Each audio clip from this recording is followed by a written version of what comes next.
नमस्कार, मैं हूं पवन और आप देख रहे हैं सत्यहिंदी.com। सत्य हिंदी का ऐप भी है जिसका लिंक डिस्क्रिप्शन में है।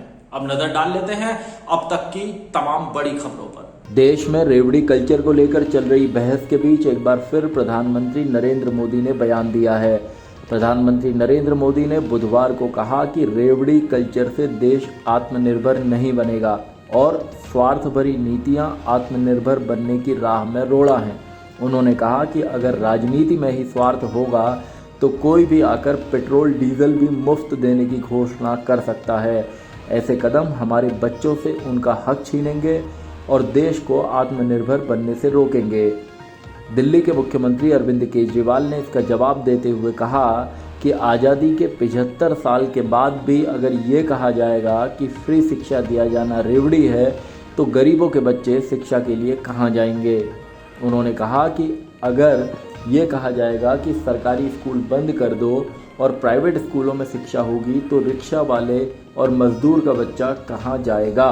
उन्होंने प्रधानमंत्री नरेंद्र मोदी पर तंज कसते हुए कहा कि अपने दोस्तों को 10 लाख करोड़ रुपए का लोन माफ़ करना अपराध है और ये फ्री रेवड़ी की तरह है, इसे बंद किया जाना चाहिए। कुछ दिन पहले भी एक कार्यक्रम में प्रधानमंत्री नरेंद्र मोदी ने रेवड़ी संस्कृति में भरोसा रखने वाले लोगों को लेकर कहा था कि ऐसे लोग कभी भी आपके लिए नए एक्सप्रेसवे, हवाई अड्डे या रक्षा गलियारे नहीं बनाएंगे। सुप्रीम कोर्ट ने भी कुछ दिन पहले देश भर में चुनाव से पहले किए जाने वाले फ्री योजनाओं के वादे को लेकर दायर याचिका पर सुनवाई की थी और रेवड़ी कल्चर पर सख्ती दिखाई थी। बीजेपी के वरिष्ठ नेता सुशील कुमार मोदी ने बुधवार को कहा है कि केंद्रीय गृह मंत्री अमित शाह ने 2 दिन पहले ही नीतीश कुमार को फ़ोन किया था, लेकिन तब नीतीश कुमार ने कहा था कि चिंता की कोई बात नहीं है। बिहार के पूर्व उप मुख्यमंत्री सुशील कुमार मोदी ने एनडीटीवी के साथ बातचीत में कहा कि पीएम नरेंद्र मोदी ने पिछले 1.5 वर्षों में कई बार नीतीश कुमार से बात की, लेकिन उन्होंने कभी भी कोई शिकायत नहीं की। उन्होंने कहा कि बीजेपी ने नीतीश को 5 बार सीएम बनाया। नीतीश और बीजेपी का 17 साल का साथ था जिसे नीतीश ने तोड़ दिया। सुशील मोदी ने कहा कि 2020 में नीतीश को नरेंद्र मोदी के नाम पर वोट मिला था। उन्होंने कहा कि तेजस्वी यादव जमानत पर बाहर हैं। इससे पहले सुशील मोदी ने दावा किया था कि जेडीयू के कई नेता बीजेपी के पास आए थे और कहा था कि नीतीश कुमार को उपराष्ट्रपति बना दीजिए और आप बिहार में शासन कीजिए, लेकिन बीजेपी ने ऐसा नहीं किया और इसी के चलते नीतीश कुमार ने बीजेपी को धोखा दिया है। जस्टिस उदय उमेश ललित भारत के अगले चीफ जस्टिस ऑफ इंडिया होंगे। केंद्र सरकार ने बुधवार को जस्टिस ललित को भारत का 49वां मुख्य न्यायाधीश नियुक्त किया है। इस संबंध में नोटिफिकेशन भी जारी कर दिया गया है। सुप्रीम कोर्ट के मौजूदा चीफ जस्टिस एन.वी. रमन्ना 26 अगस्त को रिटायर हो रहे हैं। एन.वी. रमन्ना ने केंद्र सरकार को पत्र लिखकर अगले सीजेआई के लिए जस्टिस ललित के नाम की सिफारिश की थी। जस्टिस यू ललित मूल रूप से महाराष्ट्र के रहने वाले हैं। उनका कार्यकाल 3 महीने से कम का होगा। जस्टिस यू ललित 8 नवंबर 2022 को रिटायर हो जाएंगे। जस्टिस ललित 13 अगस्त 2014 को सुप्रीम कोर्ट के जज बने थे और इससे पहले वह सुप्रीम कोर्ट में बतौर सीनियर एडवोकेट वकालत करते थे। उनके पिता जस्टिस यू.आर. ललित भी सीनियर एडवोकेट थे और दिल्ली हाई कोर्ट के जज थे। जस्टिस ललित ने भारत के पूर्व अटॉर्नी जनरल सोली जे सोराबजी के साथ 1986 से 1992 तक काम किया है। एक वकील के रूप में जस्टिस यू ललित विशेष रूप से आपराधिक कानून के मामलों में अपनी प्रैक्टिस के लिए जाने जाते हैं। जम्मू कश्मीर के बड़गाम जिले में कुछ दिन पहले आतंकवादियों द्वारा मारे गए कश्मीरी पंडित राहुल भट्ट के हत्यारे लतीफ़ राथर को सुरक्षा बलों ने एनकाउंटर में ढेर कर दिया है। कश्मीर के अतिरिक्त पुलिस महानिदेशक विजय कुमार ने कहा कि छिपे हुए लश्कर के 3 आतंकवादियों को मार गिराया गया है। इनसे आपत्तिजनक सामग्री, हथियार और गोला बारूद बरामद किया गया है और ये हमारे लिए एक बड़ी सफलता है। कश्मीर जोन की पुलिस के अनुसार लतीफ़, राहुल भट्ट और अमरीन भट्ट सहित कई नागरिकों की हत्याओं में शामिल था। राहुल भट्ट की हत्या के बाद जम्मू और कश्मीर में जोरदार प्रदर्शन हुए थे। कश्मीरी पंडितों ने सड़कों को जाम कर दिया था और केंद्र सरकार के खिलाफ नारेबाजी की थी। जम्मू कश्मीर के पूर्व मुख्यमंत्री फारूक अब्दुल्ला ने आरोप लगाया था कि केंद्र सरकार घाटी के लोगों, विशेषकर अल्पसंख्यकों को घाटी में सुरक्षा प्रदान करने में विफल रही है। 8वीं बार बिहार के मुख्यमंत्री पद की शपथ लेने के बाद नीतीश कुमार ने बड़ा बयान दिया है। नीतीश ने कहा है कि उनकी प्रधानमंत्री या किसी अन्य पद पर कोई दावेदारी नहीं है, लेकिन इतना जरूर है कि जो लोग 2014 में आए थे, क्या वे 2024 के आगे रह पाएंगे या नहीं। नीतीश ने ऐसा कहकर सीधे प्रधानमंत्री नरेंद्र मोदी और बीजेपी को चुनौती दी है। नीतीश के साथ आने से विपक्ष को बिहार में निश्चित रूप से मजबूती मिलेगी और इससे 2024 के लोकसभा चुनाव में बीजेपी की मुश्किलें बढ़ सकती हैं। नीतीश ने कहा कि अटल बिहारी वाजपेयी के वक्त में बहुत प्रेम मिलता था, सम्मान मिलता था और उसे हम कभी नहीं भूल सकते। उन्होंने कहा कि उस वक्त की बात ही दूसरी थी। नीतीश ने यह भी कहा कि विपक्ष के सभी लोग एकजुट हो जाएं। नीतीश ने कहा कि वह 2020 के विधानसभा चुनाव के बाद मुख्यमंत्री नहीं बनना चाहते थे। उन्होंने यह भी कहा कि बीजेपी के साथ जाने से उन्हें नुकसान हुआ और बीजेपी के साथ रहते हुए जेडीयू के नेताओं के मन में असंतोष था। नीतीश ने कहा कि नई सरकार लंबे वक्त तक चलेगी। इससे पहले नीतीश कुमार ने मुख्यमंत्री जबकि तेजस्वी यादव ने उप मुख्यमंत्री पद की शपथ ली। योगी सरकार के मंत्री स्वतंत्र देव सिंह ने विधान परिषद में नेता सदन के पद से इस्तीफा दे दिया है। उनके इस्तीफे के बाद डिप्टी सीएम केशव प्रसाद मौर्य को विधान परिषद में नेता सदन की जिम्मेदारी दी गई है। बता दें कि स्वतंत्र देव सिंह ने जुलाई में यूपी बीजेपी के अध्यक्ष पद से इस्तीफा दे दिया था। स्वतंत्र देव सिंह योगी सरकार में जल शक्ति मंत्री हैं।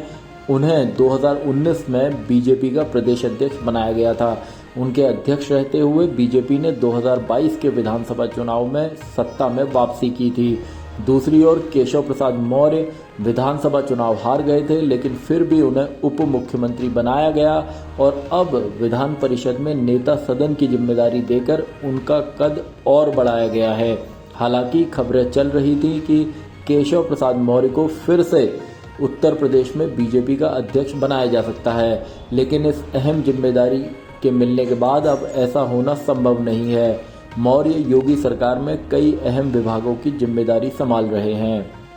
आम आदमी पार्टी ने दिल्ली नगर निगम में 6000 करोड़ का घोटाला होने का आरोप लगाया है। दिल्ली के डिप्टी सीएम मनीष सिसोदिया ने कहा है कि दिल्ली नगर निगम में बीजेपी नेताओं की मिलीभगत से टोल टैक्स में बहुत बड़ा घोटाला हुआ है। सिसोदिया ने मामले में सीबीआई जांच की मांग की है। सिसोदिया के मुताबिक दिल्ली में हर रोज 10 लाख कॉमर्शियल वाहन आते हैं, उनसे पैसे लिए जाते हैं, लेकिन एमसीडी को ये पैसे नहीं मिलते। सिसोदिया ने 1200 करोड़ वाला लाइसेंस 786 करोड़ में देने का भी आरोप लगाया है। सिसोदिया ने पत्र में लिखा है कि दिल्ली में वाहनों की संख्या लगातार बढ़ने के बावजूद 1200 करोड़ रुपए वाला टेंडर 786 करोड़ रुपए में क्यों दे दिया गया। उन्होंने कहा है कि किसके दबाव में और किसको फ़ायदा पहुंचाने के लिए ऐसा किया गया, इसकी जांच होनी चाहिए। उन्होंने कहा कि एमसीडी के अफसरों ने इस कंपनी को टेंडर दिए जाने को लेकर आपत्ति जाहिर की, लेकिन बावजूद इसके कंपनी को गलत फ़ायदा पहुंचाया जा रहा है। सिसोदिया ने लिखा है कि यह एक बहुत बड़ा घोटाला है और इसकी सीबीआई से जांच कराई जानी चाहिए। पैगंबर मोहम्मद साहब पर विवादित टिप्पणी करने वाली बीजेपी की पूर्व प्रवक्ता नुपुर शर्मा पर अलग अलग जगहों पर कई एफआईआर दर्ज की गई थी। नुपुर शर्मा ने सुप्रीम कोर्ट से सभी मामलों को दिल्ली ट्रांसफर करने की अपील की थी। सुप्रीम कोर्ट ने बुधवार को नुपुर शर्मा को बड़ी राहत देते हुए सभी मामलों की सुनवाई दिल्ली में करने का आदेश दे दिया है। निलंबित बीजेपी नेता के खिलाफ पश्चिम बंगाल, महाराष्ट्र में एफआईआर दर्ज की गई हैं।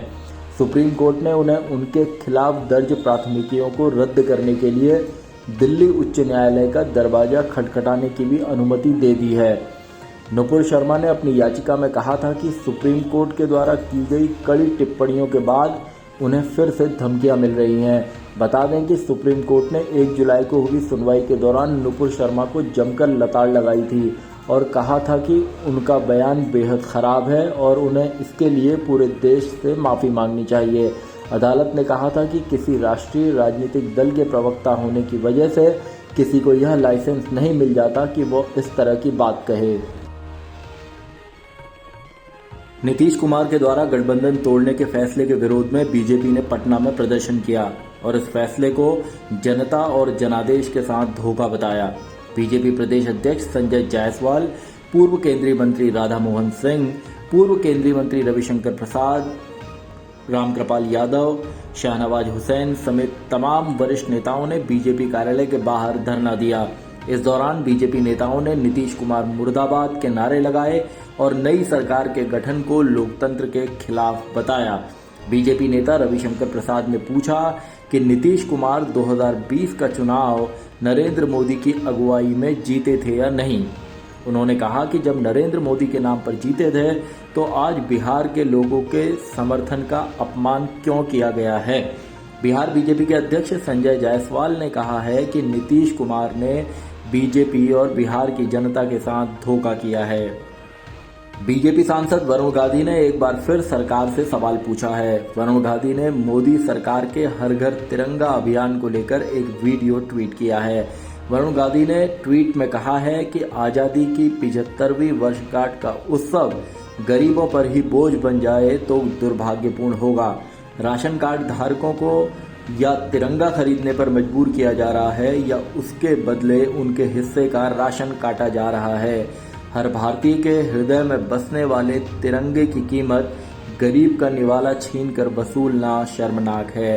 वरुण गांधी ने जो वीडियो ट्वीट किया है उसमें एक शख्स कहता है कि उसके पास पैसे नहीं हैं और वह राशन लेना चाहता है, जबकि राशन की दुकान के संचालक का कहना है कि जो भी व्यक्ति राशन लेगा उसके लिए झंडा जरूरी है। कांग्रेस नेता पवन खेड़ा ने भी इस वीडियो को साझा करते हुए लिखा है कि यह झकझोरने वाला है। इससे पहले रेलवे के अधिकारियों की सैलरी से झंडे के लिए रुपए काटने की खबरें आ चुकी हैं। रेलवे ने सरकारी तौर पर अपने कर्मचारियों को पत्र लिखकर कहा है कि रेलवे हर कर्मचारी को अपने घर पर फहराने के लिए झंडा देगा, लेकिन उसके बदले उनके वेतन से 38 रुपए काट लिए जाएंगे। रेलवे की तमाम यूनियनें इसका विरोध कर रही हैं। देश में करीब 10.5 लाख रेलवे कर्मचारी हैं। ऐसी खबरें हैं कि रेलवे कर्मचारियों को झंडा सप्लाई करने की जिम्मेदारी एक ही वेंडर को दी गई है। नॉर्थ सेंट्रल रेलवे कर्मचारी संघ ने इस पर कड़ी प्रतिक्रिया देते हुए कहा है कि रेलवे कर्मचारी राष्ट्रभक्त हैं, वो खुद अपने पैसे से झंडा खरीद लेंगे। जाने माने कॉमेडियन राजू श्रीवास्तव के बारे में परेशान करने वाली खबर सामने आई है। उन्हें हार्ट अटैक आया है। दिल्ली के एक जिम में कसरत के दौरान राजू श्रीवास्तव बेहोश होकर गिर पड़े थे। राजू के करीबी ने बताया है कि उन्हें कसरत के दौरान हार्ट अटैक आया था। राजू श्रीवास्तव को दिल्ली के एम्स में भर्ती कराया गया है। राजू श्रीवास्तव बीते कई सालों से अपनी कॉमेडी से लोगों को गुदगुदाते रहे हैं और सोशल मीडिया पर उन्हें चाहने वालों की एक बड़ी तादाद है। उनके प्रशंसकों की निगाहें उनकी सेहत पर लगी हुई हैं और वे उनके जल्द ठीक हो जाने की प्रार्थना कर रहे हैं। अब तक की खबरों में इतना ही। बाकी खबरों के लिए बने रहिए सत्य हिंदी के साथ।